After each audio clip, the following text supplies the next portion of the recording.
So dito ang tunay na nangyari ang lahat. Ito yung barrier.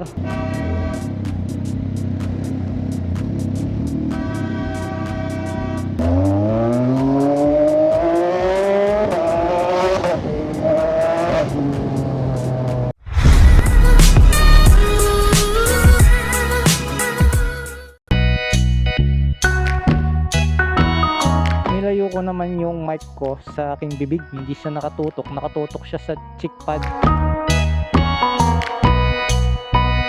So ito ay 30 frames per second ayon kay bro Joseph. Maganda yung sensor ng camera. Ngayon is action 5 pa lang to. Paano kung 6, 7, 8, 9? O baka maging night vision yung boss mo. So ngayon wala akong auxiliary light. Aasa lang tayo sa stock headlight. Chinek ko kasi nung naka-stay kami doon sa tindahan kung ano yung quality ng audio. Medyo basag siya, no, Sep? Medyo mataas yung gain. Dilim ah. Yun. Ay kaso baka masilaw ka eh. Nasisilaw ka ba? Sa side mirror. Sorry! Ganda nung bag mo, Sep. Tama-tama yung ginawa mo. Goods yan. So yung sinabi mo kanina, Sep, na yung chin curtain ng helmet is maaaring makapagpabawas ng oxygen na pumapasok sa loob ng helmet. So ang nagiging result nun, parang nakukulangan tayo ng oxygen sa utak. Scientific naman yung approach ni Fortnite. Naglagay siya ng mga oxygen sensor. Bagay, maaaring makaapekto nga. Minsan nahihilo ka dahil kulang yung hangin eh, no? Oo, or inaantok. Maliwanag naman pala yung stock headlight ng accessory. Yung motor walang taillight. Ingat sa kaliwa, mayroon tumatawid. Hindi ko paakyat pa. Counter steer to, pag ganyan. Ayan o, ganyan o. Pag ganito, banking yan, pag ganyan. Uy, nandito na tayo sa pamilyar na lugar. Mukhang pagka umakyat ka ng Marilake, doon tayo galing, no? Kaliwa tayo, di ba? Oo, tama. Tabihan natin si Ninja 400. Ito yun, no?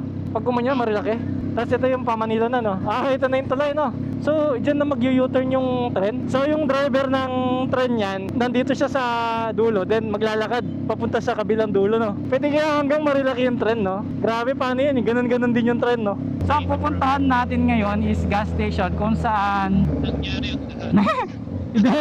hindi, yung Fortuner na humarurot ng patras. Sa Metro Oil. Buti alam mo yun, Seth. Galing ka na dun, no?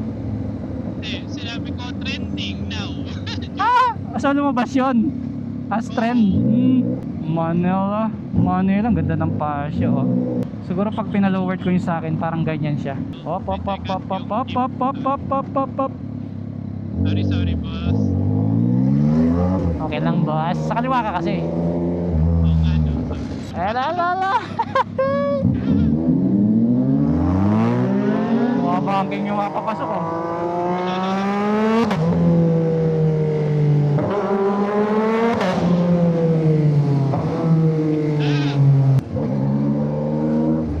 Biglang lumabas yun, oh. Dapat ganyan lang yung pacing talaga, Sep. Pag ganyan, no? Oo. Malayo ka sa disgrasya pag ganyan yung pacing mo. Hayaan mo lang silang i-overtake ka. Okay, so welcome to SM City Marikina. Tignan mo kung kita yan sa video. Oo nga, Pasko pa sa kanila, no? Okay pala, oh. Napadaan tayo. Medyo nagbigay ng daan yung mga kotse. Saka maganda ngayon, parang marami na rin mga driver na natatry na rin umakas. Oo. Medyo nagkaka-perspective na sila. Oh, may time na kailangan magmotor talaga, no? Oo. Na-enjoy naman nila to. Nagagaanan sila sa scooter. Pero kung ako aangkas at alam kong aangkas ako, magdadala ako ng sarili kong helmet. Hindi ko gusto yung half face nila. Kasi syempre walang protection sa harap, di ba? Ito na yung papunta ng Mindanao Avenue. Oo nga eh. Dito lang pala banda rin. Para pagkatapos natin dito, pwede tayo mag-iwalay. Mag-exit na lang ako doon, ano? Oo nga. Pwede pala. Hindi ko lang napansin eh. Ikaw pala yung lugi kasi pabalik ka niyan. Okay lang. Ano naman to? Adventure. Buti hindi sumabog yung gas station nung inatrasan, no? Oo. Nakakita ko nga may tumalsik na tubig. Buti tubig pala to. O yung drum lang yung tinamaan. Pero yung barrier sila. Ingat lang dyan, dapat nasa motorcycle lane tayo. Medyo maselan daw dito. Nagtrending nga to kasi kinayod yung kalsada tapos nag-alirikabok. Ewan ko kung nakita mo yun. At nagturo man sa dito yung motorcycle lane only. First time ko hindi. Oo, sa gitna lang yan. Saka kung saan yung mga motor. Pero kalat-kalat sila eh. No? Pero tingnan mo sa gitna, oh. Doon sila halos. Parang parang daloy ng tubig sa ilog ah. Oh, so ito, yan, ganyan, motorcycle din yan. Ayun. Ito blue, no? Oh, yan. Kaya mo, halos, hindi ko naman sinasabi perfecto, pero halos nasa gitna sila. Nung pumunta ako ng Negros, ang lumanay ng mga sasakyan, di sila nag-uunahan sa intersection, nagbibigayan. Yan yung sa Bacolod, no? Yung sa may tubo. Oo, grabe nga sila. Saka magaganda yung kalsada. Eh, syempre sa Negros, hindi naman traffic masyado. So, no reason para madali ng gusto. Dahil, kumbaga, tansyado mo na yung oras kung anong oras ka makakarating, eh, no? Oo, alam mo na pagkalabas mo, usually 15 minutes yan. Masusunod yun. Grabe yung kanan. Sobrang nasakop yung kalsada, oh. Ganun kalapit, pero 5 minutes, no? Oo, grabe. Pero sa ganitong ka-traffic, buti walang tinamaan yung Fortuner eh, di ba? Kasi ang daming tao dito, no? Diyan siya nag-atras-atras. Tignan natin kung nasan yung mga Tsaka ang galing niya eh, no? Ang galing din niya mag-drive kasi ang sikip lang ng gas station. Parang siya nag-ikot-ikot dyan. So ang babayaran nung nakabangga is yung drum lang, no? Tsaka tubig. Siguro burger steak na lang ako kasi sawa na ako sa chicken eh. Kasi kanina sa Wendy's nagmanok ako eh. Puro chicken ka na. Baka lumipad na ako nito eh. Sir, dito ba yung may umatras ng Fortuner? Kabila po, kabilang metro. Ah, kabilang metro, kabilang branch, no? Okay. Buti na lang hindi kami nagpapagas dito nun nung hindi dito nangyari ang lahat. Mas hindi dito nangyari yan, ah. Ay, Mas mali, malayo pa pala. mali ka pala. Tapos pagkadating doon, ako naman magpapagas. Nakadagdag din yung malapit na yung bakasyon kaya parang active yung mga tao para mag-prepare. Kapag Kasi long weekend siya eh. Hindi pala dito nangyari ang lahat. Nagkamali si Joseph. So guys, kumusta ang quality ng ating night ride? Paki-comment lang po dyan. At para magkaroon kami ng idea kung ano pa yung dapat i-adjust, kung kailangan bang bumili ng bagong motor. Pababa muna tayo ng pawis. sige. Huwag tayong pasok agad kasi naka-aircon. Hanap na ako ng pwesto. Eh, parang tabo na naman to, Sep ah. Okay.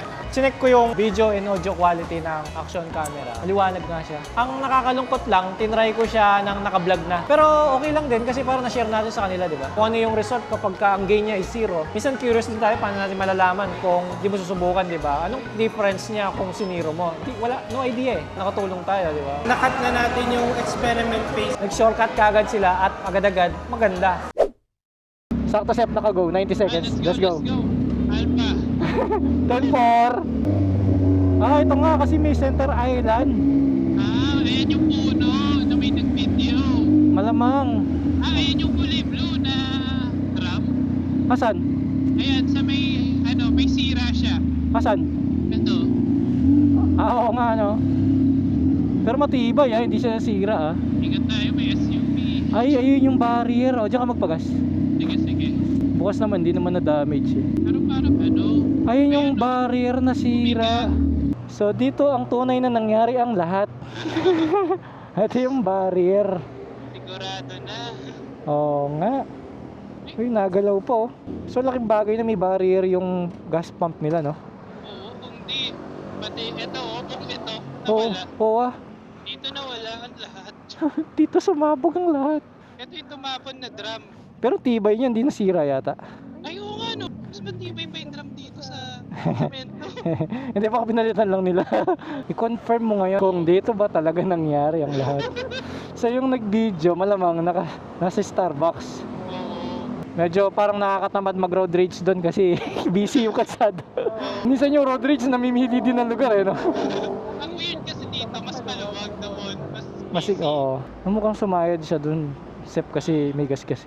Ay sir, may lang question kami. Dito ba nangyari yung lahat? Yung sa may Fortuner doon. Ha? Nandito ka nun? Grabe. Buti na, wala naman nasaktan. Parang dismayado ka pa, wala nasaktan eh. Isang bangga lang yung barrier, tapos pag binangga ulit hindi na pwede. Pang isang impact lang siya. Pero para sa akin mababaw yung barrier niya. Tingnan mo, hanggang dun lang oh. Hindi siya baon. On ko na lang rin yung waist ko para alam ko yung pauwi. Sige, tara. Ayoko nga pala, pati ako no. Maghihiwalay na kasi tayo. Ay, 31 minutes away lang pala ako dito. Ah, talaga? Oo. O di malapit lang. So ako ay 1 hour and 28 minutes. Let's go. Let's go, Wars. Bibilis. Ang bibilis. Umuusok yung mga sasakyan. Grabe bulusok kasi packet to eh. Oo, packet oh. Okay, butasin ko. Sige. Oo, okay, sunod ka na. Bye bye. Bye-bye! It's been a long day. Oy ay, oy ay.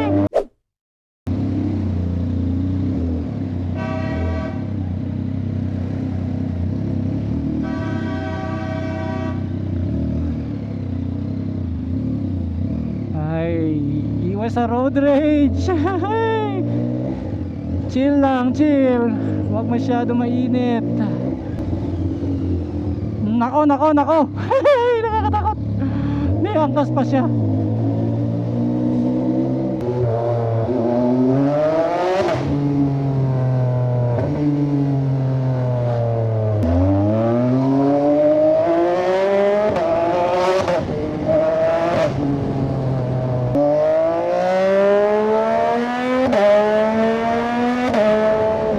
Sarap.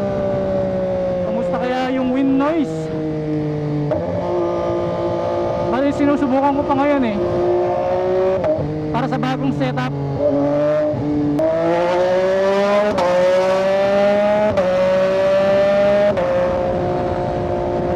Yan yung cruising speed. At ganyan ang wind noise. Sana okay. Mamaya ako malalaman pag uwi ko niyan eh. Alright, that's it. Yun po ang ating pagtetesting sa ating bagong action camera. Siya nga pala sa mga hindi pa member dito sa ating YouTube channel, kung gusto po ninyong magkaroon ng early access, mapanood ng mas maaga ang ating mga videos at magkaroon kayo ng sariling badge, loyalty badge and emojis, pwede po kayong magpa-member dito. Pindutin nyo lang yung join. But before pressing the join, siyempre subscribe ka muna dito sa channel natin para makapag-join ka. Maraming salamat sa inyong oras. See you next vlog. Wait for speed.